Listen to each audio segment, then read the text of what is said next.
Salut à tous, j'espère que vous allez bien. Alors je vous fais une petite vidéo pour vous parler de ma sortie de septembre.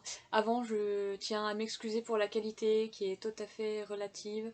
Je fais la petite vidéo avec la caméra de mon ordinateur donc c'est pas ouf mais bon on va devoir faire avec. Donc voilà.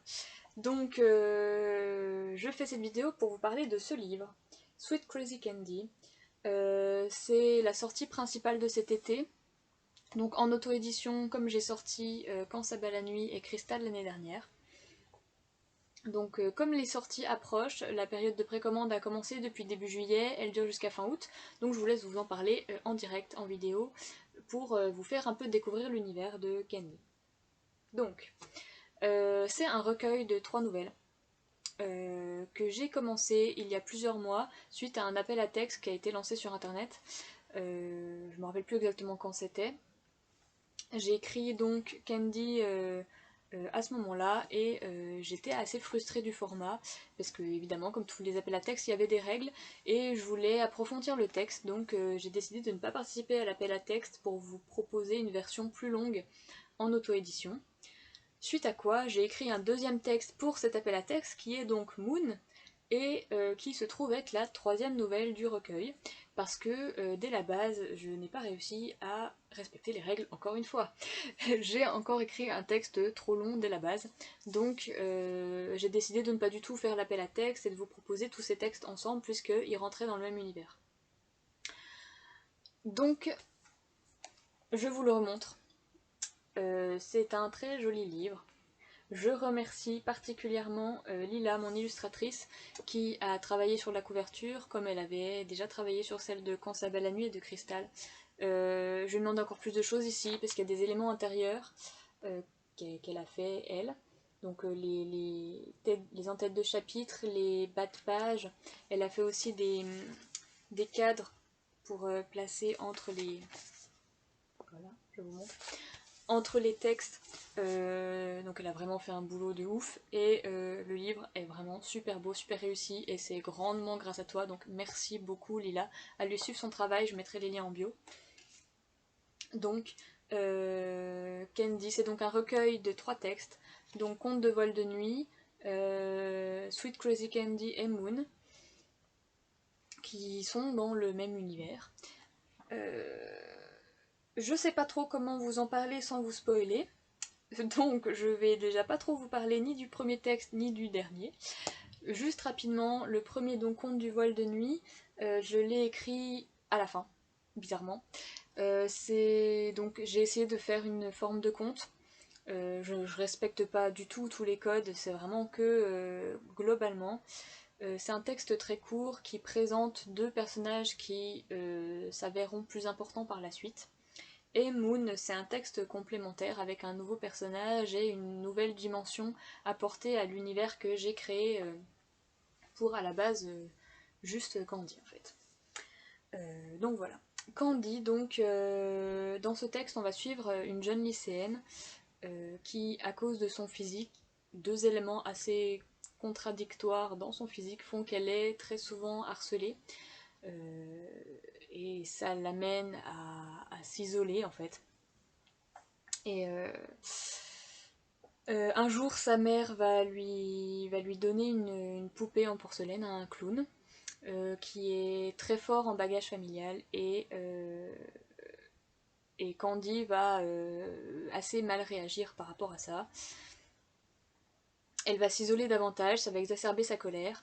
Et ça va la mener à rencontrer 2 personnages assez atypiques qui vont la mener sur une toute autre voie de vie. Je suis très nulle pour pitcher les bouquins, donc faut me pardonner. Je vous encourage à lire les résumés, je vais mettre tous les liens en description. Vous pourrez aller découvrir ça tranquillement après sur mon site internet, ce sera certainement plus fructueux que moi qui essaye de vous expliquer. En tout cas, ce sont des textes dans lesquels j'ai essayé de traiter des... Enfin j'ai essayé, je l'ai fait, hein, même malgré moi, traiter les thèmes qui sont importants pour moi, que vous avez déjà découvert dans Les Vampires et dans Crystal. Donc le thème identitaire déjà très très fort, d'autant que Candy est adolescente, donc c'est une époque charnière de sa vie pour ça. On retrouve aussi toute la question de la différence, puisque tous les personnages sont relativement atypiques, que ce soit dans Conte du voile de nuit, dans Candy ou même dans Moon. Donc on retrouve beaucoup ces thèmes-là, donc l'acceptation qui va avec, le rejet, toutes ces questions encore une fois, le féminisme également très présent, avec quelques petites scènes qui je pense pourront faire plaisir à certains ou certaines. Donc voilà, je pense que j'ai à peu près fait le tour, il y a beaucoup de choses, même si c'est un texte relativement court, enfin un ensemble de textes relativement courts. Voilà. Je vais vous lire un petit extrait que j'ai sélectionné dans Moon. Ça change de Candy puisque je parle largement de Candy sur les réseaux sociaux. Moon et Contes du voile de nuit beaucoup moins. Donc j'ai choisi un petit extrait qui ne spoile pas normalement. Donc comme ça vous serez tranquille. Voilà. Donc Moon, je répète, est le troisième texte du recueil. Tôt le lendemain, la cliente de la veille se présentait à la boutique accompagnée de son fils, comme Moon le lui avait conseillé. L'enfant accorda un regard étrange au vendeur, à la fois mêlé d'intrigue et de crainte. Moon sentit immédiatement l'enchevêtrement de ses émotions. Il ne lui faisait pas confiance. Une peluche mal attribuée pouvait se ressentir dans toute l'attitude de son nouveau propriétaire. Celle qui avait été donnée à ce petit avait été particulièrement mal choisie. Sa mère avait certainement fait la plus intelligente des démarches en amenant son fils et en rendant l'objet. Moon s'empara immédiatement de la peluche et la rangea sous le comptoir. Il devrait s'en occuper le plus rapidement possible, mais pour l'heure, ce garçon devait trouver son compagnon, le vrai. Le créateur quitta la caisse et s'approcha du duo, tendit les bras pour inviter le petit à rejoindre son étreinte. La mère, surprise tout d'abord, céda rapidement, mais son fils détourna la tête. Il se laissa pourtant faire, une moue indécise sur le visage. Moon l'emmena tout au fond de la boutique, suivi de près par la jeune femme. Il connaissait ses peluches, chacune d'entre elles, et savait où cet enfant trouverait la sienne. Une fois arrivé devant une étagère remplie de petits oiseaux en coton, terriblement réalistes, le garçonnet ouvrit de grands yeux ronds et un air interloqué gagna son visage. Moon avait visé juste. Il se planta devant le rayon, laissa le petit observer les volatiles un moment. Il n'y avait aucun son, même la mère sentait que ce qui était en train de se jouer ne lui était pas accessible, elle ne prononça pas le moindre mot. Finalement, le silence inhérent à Moon se propagea tout autour d'eux. L'observation du garçon dura plusieurs minutes qui ne semblèrent pourtant pas si longues, puis il pointa une peluche du doigt, infaillible. Moon pencha légèrement la tête, avança d'un pas, et l'enfant saisit l'oiseau dans ses bras. Le couple était formé. Voilà. Donc c'est un passage que vous retrouverez dans Moon. C'était une petite mise en bouche du recueil. En tout cas, de l'atmosphère d'un des textes du recueil, je pense que les trois textes sont assez différents, même s'ils se recoupent normalement très bien si j'ai bien fait mon boulot, mais bon, ce sera à vous de me le dire. J'ai vraiment pris beaucoup de plaisir à écrire ce texte. C'était un sacré défi parce que le thème de l'appel à texte, c'était l'enfance, le frisson. Il fallait un élément de l'enfance en particulier. Donc là, ce sont les peluches et les clowns, les poupées, on va dire d'une manière générale. Et moi, j'écris pas trop de choses qui font peur, donc le côté frisson me faisait peur, justement, pour le coup. La petite blague était mauvaise, mais c'est pas grave, on va rien dire. Mais c'était un challenge, et en fait, je me suis prise à adorer les personnages que j'avais créés, l'univers dans lequel je me suis plongée, et j'ai vraiment pris énormément de plaisir à écrire ces textes, donc j'espère vraiment que vous prendrez tout autant de plaisir à les découvrir. Je fais un petit focus sur les précommandes. Donc elle se déroule jusqu'à fin août, j'en ai déjà parlé. À l'intérieur, vous pouvez aussi commander ce livre, Impitoyable Orchidée. J'en parle pas très longtemps, il n'y a pas non plus grand chose à en dire. C'était aussi pour un appel à texte.